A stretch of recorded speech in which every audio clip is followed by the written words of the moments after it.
تو قرآن نے کی ہیں ان کو بیان نہیں ہوتا، اور بس صرف اور صرف یہ کہہ دیتے ہیں کہ بھائی تم صحابہ کے خلاف بھونکتے ہو، تم صحابہ کے خلاف بکواس کرتے ہو، تمہاری مجال کیسے ہو گئی کہ تم صحابہ کے بارے میں یہ گفتگو کر سکو؟ تو سرکار نے فرمایا جاؤ جاؤ انتم طلقاء، تم آزاد ہو، انتم طلقاء۔ یہ رسالت مآب صلی اللہ علیہ وآلہ وسلم نے یہ لفظ استعمال کیا، پا کا حصہ ہے، یہ فرق کیا رسول اللہ نے۔ تو لہٰذا مولوی صاحب یہ حدیثیں پڑھ لیا کرو، فرقے اور عقیدے پہلے سے بنانے سے پہلے رسول کا فرمان تو سامنے پڑھ لو۔ کیا کہتے ہیں حضرت عمر؟ حضرت عمر کہتے ہیں ان هذا الامر لا يصلح للطلقاء ولا لابناء الطلقاء، یہ جو دین ہے یا یہ جو خلافت ہے یہ طلقاء کے لیے نہیں ہے، اور نہ ہی طلقاء کے بیٹوں کے لیے ہے۔ حضرت عائشہ سے کہا کہ طلقاء میں سے ایک آدمی، وہ لوگ ان کی بیعت کر رہے ہیں، تو حضرت عائشہ نے فرمایا کہ آپ اس پر تعجب کا اظہار مت کریں، یہ اللہ کی بادشاہت، اللہ جسے چاہے دے دیتا ہے۔ صرف یہ بات کسی کے طلقاء ہونے کے لیے کافی نہیں ہے، بلکہ جب مہاجرین و انصار، مہاجرین رسول اللہ کی خاطر ہجرت کر رہے تھے، انصار رسول اللہ کے لیے مدد کر رہے تھے، اس پورے زمانے میں فتح مکہ تک یہ طلقاء ان انصار و مہاجرین سے لڑ رہے تھے۔ طلقاء دنیا اور آخرت میں یہ ایک طرف ہے، اور انصار اور مہاجرین دنیا اور آخرت میں ایک جانب ہے۔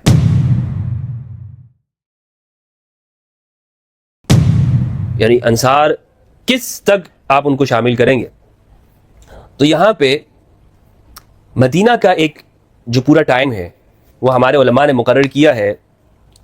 بعض نے کہا ہے کہ فتح مکہ تک، بعض نے کہا ہے کہ غزوہ خیبر تک، بعض نے حدیبیہ مقرر کیا ہے۔ صحیح بخاری کی روایت ہے براء بن عازب رضی اللہ عنہ سے، جلیل القدر صحابی ہے براء بن عازب، اللہ کی لاکھوں رحمتیں ان پر۔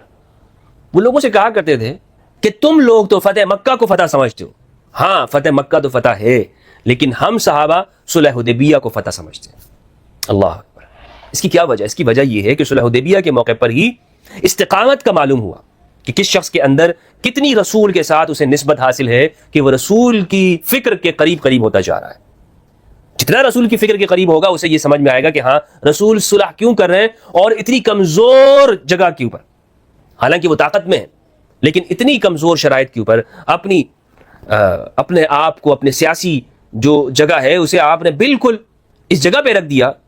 مثال کے طور پر یہ کتنی ایک ایسے شخص کے لیے کہ جسے اگر کسی لیڈر کے ساتھ بہت زیادہ ذہنی ہمانگی نہ ہو تو اسے لڑکھڑا دینے کے لیے کافی نہیں ہے کہ اگر میں یہ کہوں کہ بھائی اگر ہماری جماعت کا فرد تمہارے میں سے اٹھ کے ہمارے پاس آ جاتا ہے تو میں اسے تمہارے پاس واپس بھیج دوں گا، میں کہوں گا نہیں بھائی یہ ووٹ میں مجھے نہیں چاہیے، یہ تمہاری پارٹی کو جائے گا۔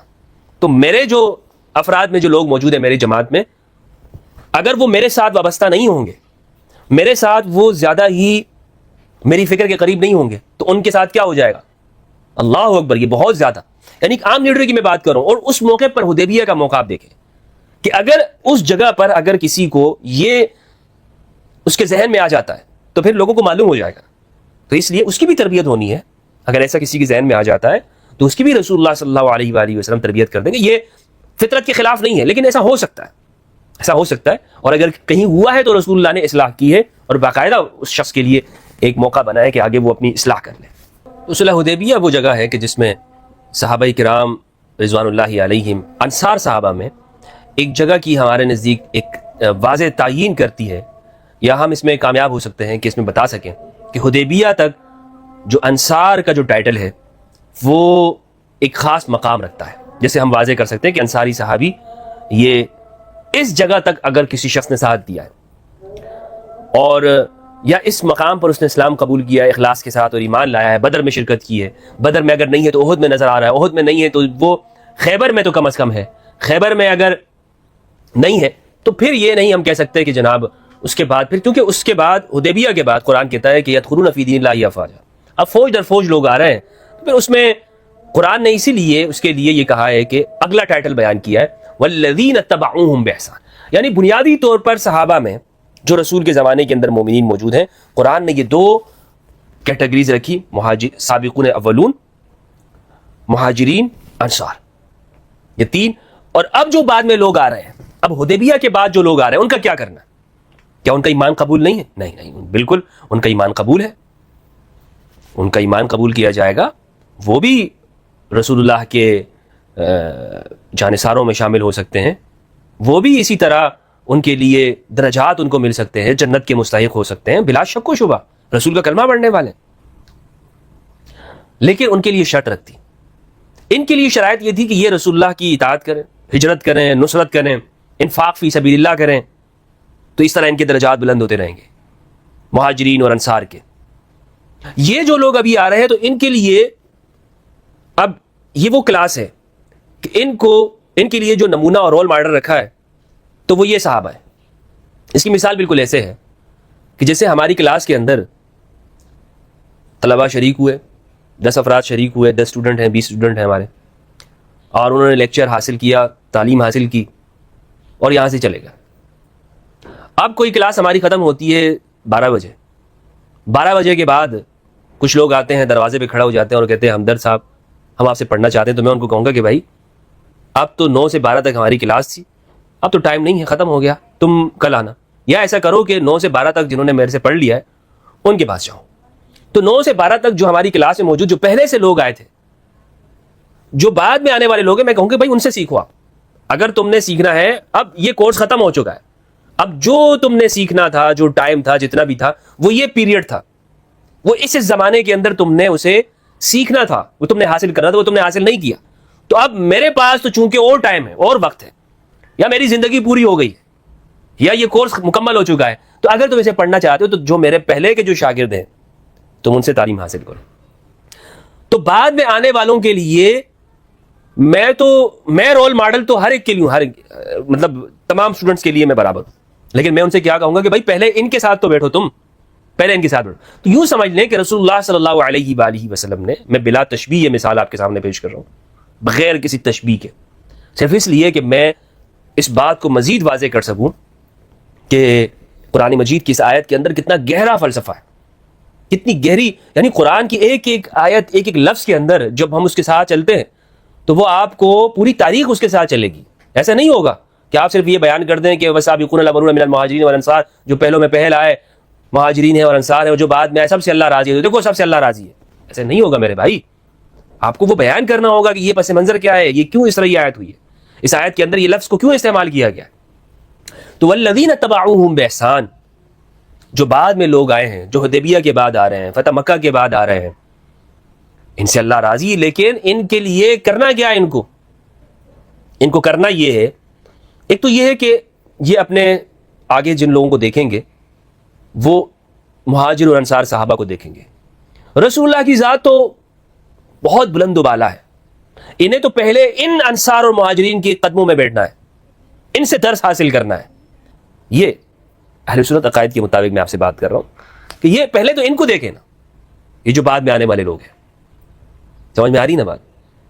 اور اگر یہ بعد میں آنے والے لوگ عمار یاسر کو دیکھنے کے بجائے، عبداللہ بن مسعود کی اقتداء کرنے کے بجائے، حذیفہ بن الیمان یا براء بن عازب، خباب بن الارت، ابو ایوب انصاری، عثمان بن حنیف، سہل بن حنیف، ان لوگوں کو دیکھنے کے بجائے ان سے لڑنا شروع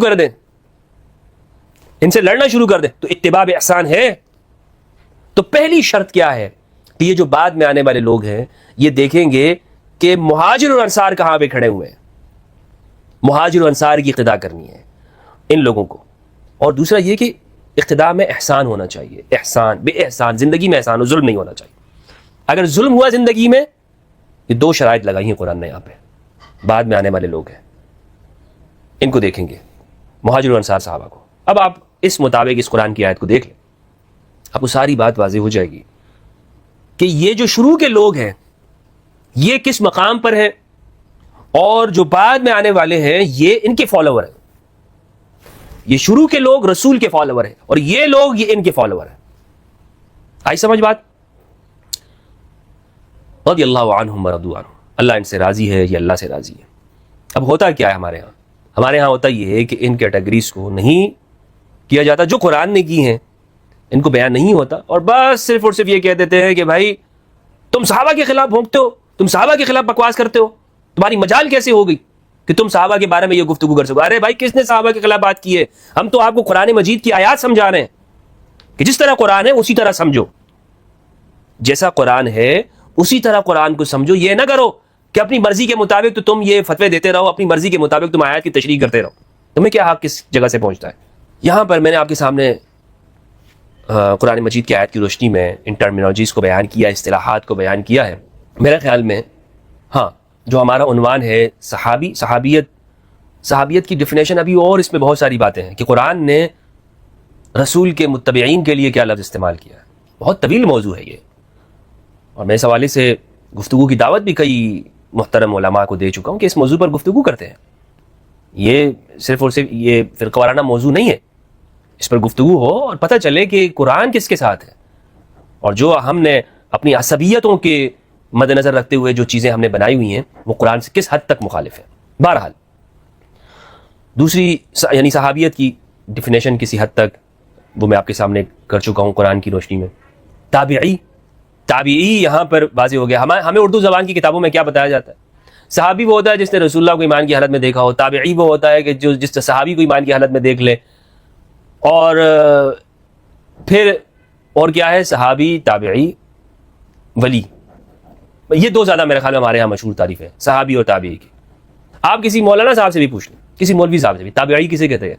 ہاں تبع تابعی ایک اور ہے، تبعی تابعی وہ ہے کہ جس نے تابعی کو دیکھا ہو ایمان کی حالت میں. اچھا، یہ تینوں قسم کی کیٹیگری ہمارے ہاں بیان کر کے صحابی، تابعی، تبع تابعی، بس اپنے دماغ کو بند کر دو اور اس پہ کوئی سوال نہ کرو. یہاں پہ تو سوال تو ہونا چاہیے کہ جناب تابعی قرآن کسے کہہ رہا ہے؟ قرآن کہتا ہے کہ جو اس میں تابعی میں فرق یہ کرتے ہیں کہ تابعی نے رسول کو نہیں دیکھا ہوتا اور صحابی نے رسول کو دیکھا ہوتا ہے، رسول اللہ صلی اللہ علیہ وآلہ وسلم کو. حالانکہ قرآن کی اس آیت کی روشنی میں تابعی کی ڈیفینیشن کیا ہوئی کہ خواہ وہ رسول کے زمانے میں ہو، خواہ اس نے رسول کے سامنے کلمہ پڑھا ہو، لیکن وہ مہاجر نہیں ہے، وہ انصاری نہیں ہے، وہ شخص جو کلمہ پڑھنے والا ہے رسول اللہ کے سامنے، وہ تابعی ہے. اور اسے چاہیے کہ یہ ان مہاجر و انصار صحابہ کو فالو کرے، اتباع کریں ان کی، اور یہ پہلے سے لوگ اتباع کریں گے رسول کی. تو جناب علی، تابعی وہ شخص ہوتا ہے قرآن کی روشنی میں کہ جو صحابہ کو فالو کرتا ہے، جو انصار و مہاجر صحابہ کو فالو کرتا ہے. یعنی یوں سمجھ لیں، اس کو دوبارہ میں کرتا ہوں ڈیفینیشن کو. تابعی وہ صحابی ہے کہ جو حدیبیہ کے بعد اسلام قبول کرے اور جس نے ہجرت نہیں کی ہے، جس نے نصرت نہیں کی ہے، ہجرت کے زمانے میں وہ رسول اللہ کے خلاف برسر پیکار رہا ہو یا پیکار نہ رہا ہو اور اس نے اسلام قبول نہ کیا، اس کو موقع ملا ہو لیکن اس پورے عرصے میں اس نے اسلام قبول نہیں کیا اور وہ حدیبیہ کے بعد آ رہا ہے یا فتح مکہ کے بعد آ رہا ہے، تو اس شخص کو تابعی کہتے ہیں. اور یہ شخص اب چاہے اس کو کیا چاہیے کہ یہ جو انصار اور مہاجرین صحابہ ہیں ان کی پیروی کرے گا، ان کی اتباع کرے گا. اب یہاں سے ایک بات معلوم ہو گئی کہ تابعی وہ صحابی ہے. جب ہم نے یہ کہا کہ وہ مہاجر اور انصاری نہیں ہے تو آپ اندازہ کریں، اس سے ایک اور بات بھی معلوم ہوتی ہے کہ طلقاء، ہم جب سیرت کی کتابوں میں پڑھتے ہیں، بخاری مسلم کے اندر یہ لفظ استعمال ہے اور ہمارے ہاں صحابہ کرام جلیل القدر صحابہ کرام نے اس لفظ کو استعمال کیا ہے، طلقاء. تو یہ طلقاء کون لوگ ہیں؟ طلقاء کی ڈیفینیشن کے اندر بھی ہمارے ہاں بہت بڑی مسٹیک کی جاتی ہے اور اسے صرف یہ کہہ دیا جاتا ہے کہ بھائی جو فتح مکہ کے موقع پر اسلام قبول کیا ہے وہ طلقاء ہے. نہیں، یہ ڈیفینیشن صحیح نہیں ہے، یہ ڈیفینیشن اس کی نہیں ہے. طلقاء کی ڈیفینیشن کیا ہے؟ آج میں آپ کے سامنے انشاءاللہ عز و جل طلقاء کی ڈیفینیشن بھی کرنا چاہوں گا. صحیح بخاری سے بھی اور صحیح مسلم سے بھی کچھ باتیں تو یہاں پر آپ کے سامنے واضح ہو گئی کہ طلقاء یعنی یہ جو والذین اتبعوہم بإحسان ہے، والذین اتبعوہم بإحسان، اس میں آپ یہ دیکھیں کہ یہ لوگ انہوں نے ہجرت نہیں کی ہوئی، انہوں نے نصرت نہیں کی ہوئی، یعنی یہ بدر میں یا ابو ایوب انصاری کی طرح انہوں نے ایک زمین وقف کر دی ہو رسول اللہ کے لیے، مسجد کے لیے جگہ دے دی ہو یا اپنا گھر دے دیا ہو، مہاجر صحابہ کو اپنے گھروں میں ٹھہرا دیا ہو. اب بتائیں نا یہ ساری قربانیاں ہیں یا نہیں ہیں؟ ان ساری قربانیوں کو آپ کس طرح سے ایک اس شخص کے ساتھ برابر کر سکتے ہیں کہ جو ان زمانوں میں انہی انصار اور مہاجرین سے لڑ رہا ہو؟ کچھ تو عقل کرے نا، کچھ تو خدا کا خوف کرے، یہ تو ممکن ہی نہیں ہے. اچھا، تو طلقاء جو ہے بنیادی طور پر یہ ٹائٹل خود رسول اللہ نے دیا ہے. دیکھیں، جو رسول اللہ نے دے دیا، ما آتاکم الرسول فخذوہ وما نہاکم عنہ فانتہوا، جو رسول نے تمہیں دے دیا اسے لے لو، جس سے رسول نے تمہیں روک دیا اسے رک جاؤ. طلقاء کا ٹائٹل رسول اللہ نے دیا، اس کو قبول کرنا چاہیے. رسول اللہ نے جب امت کو بتا دیا یا کسی کو کہہ دیا کہ تم طلاق، اس پہ تو فخر کرنا چاہیے نا کہ ہاں یہ وہ لوگ ہیں. اور باقاعدہ ہمارے علماء اہل سنت نے اس کو شامل رکھا ہے اور اس میں فرق کیا، اور اس کو اپنی گفتگو میں، اپنی تحریروں میں، اپنی کتابوں میں اس لفظ کو ہمارے علماء اہل سنت والجماعت استعمال کرتے رہے ہیں. سیرت ابن ہشام کے اندر المتوفیٰ 213 ہجری اس لفظ کو استعمال، یہ حوالہ میں آپ کو دیا میں نے، کہتے ہیں کہ رسول اللہ صلی اللہ علیہ وآلہ وسلم نے فتح مکہ کے موقع پر ارشاد فرمایا، یا معاشر قریش ما ترون انی فاعل فیکم، کیا دکھتا ہے تمہیں میں تمہارے ساتھ کیا کرنے والا ہوں.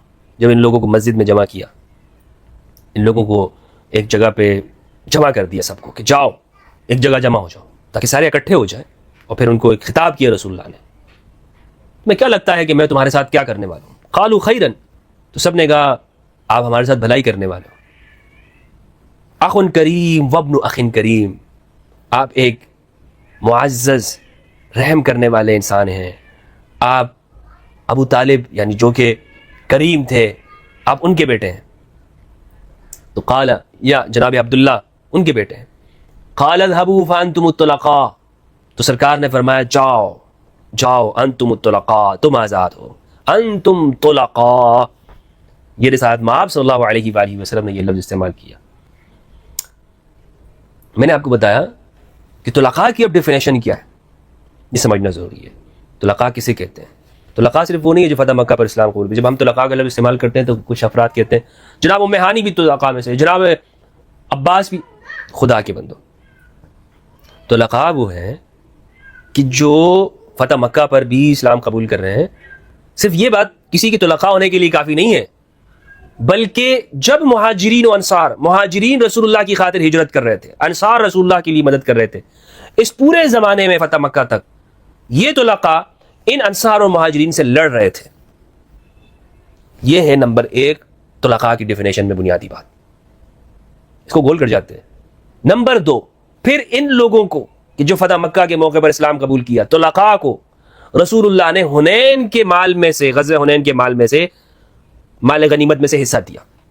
حنین کے مال میں سے رسول اللہ نے کفار کو بھی دیا تاکہ ان کی تالیف قلب ہو، اور 9 مسلموں کو بھی دیا آپ نے تاکہ وہ اسلام کے اوپر جم جائیں اور ڈٹے رہیں. اور یہ ہمارے ہاں جو اہل سنت علماء کی تفاسیر ہیں، آپ مصارف زکوٰۃ میں جو والمؤلفۃ قلوبہم بیان ہے، اس کی تفسیر میں آپ ڈیٹیل کے ساتھ پڑھ سکتے ہیں کہ مؤلفۃ القلوب کون لوگ ہیں. ابن عبد البر الاندلسی رحمہ اللہ نے کچھ حضرات کے ناموں کے اندر باقاعدہ یہ سرخی دے کر کہا ہے کہ یہ مؤلفۃ القلوب ہے. تمام ہمارے ہاں اہل سنت نے مؤلفۃ القلوب کو چھپے ہوئے لوگ نہیں ہیں کہ جن کے تالیف قلب مقصود ہو، جن کے دلوں کو راغب کرنا. تو رسالت مآب صلی اللہ علیہ وآلہ وسلم نے تالیف قلب کیا تاکہ اسلام کے ساتھ اچھائی ہو، ان کے دل اسلام کی جانب راغب ہو. اچھا، تو ایک تو یہ ہے کہ حنین کے مال میں سے حصہ دیا، اور پھر ان کو ٹائٹل بھی رسول اللہ نے یہ دیا. کیا ٹائٹل؟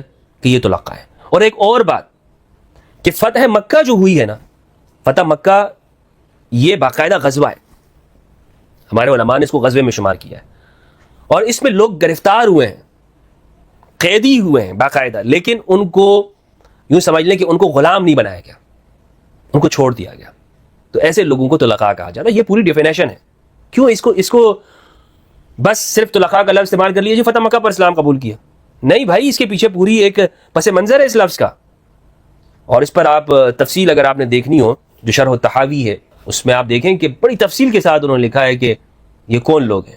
صحیح بخاری کے اندر روایت موجود ہے، یہ لفظ استعمال ہے 4333. صحیح مسلم کے اندر بھی ہے. لما كان يوم حنين التقى هوازن ومع النبي صلی اللہ علیہ وآلہ وسلم 10,000 والطلقاء فادبروا. انس کہتے ہیں کہ غزوہ حنین میں جب قبیلہ حوازن سے جنگ شروع ہوئی تو رسول اللہ کے ساتھ 10,000 فوج تھی، اور قریش کے وہ لوگ بھی ساتھ تھے جنہیں فتح مکہ کے بعد رسول اللہ نے چھوڑ دیا تھا. فادبروا، سب نے پیٹ پھیر لی. تو یہ طلقاء کا لفظ استعمال ہے یہاں پر.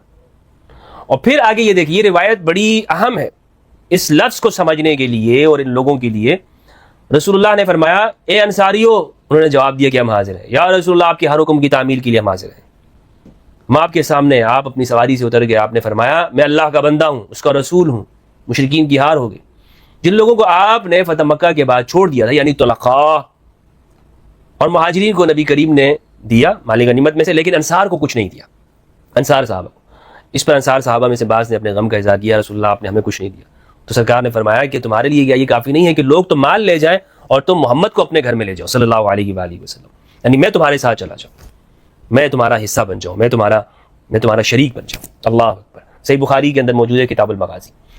تو اس سے کیا معلوم ہوا؟ اس سے معلوم ہوا کہ طلقاء کو حنین کے مال میں سے حصہ دیا گیا، طلقاء کو حنین کے مال میں سے حصہ دیا گیا. اور یہ بخاری کے اندر یہ طلقاء کا ٹائٹل باقاعدہ، یعنی صحابہ اس لفظ کو استعمال کرتے ہیں.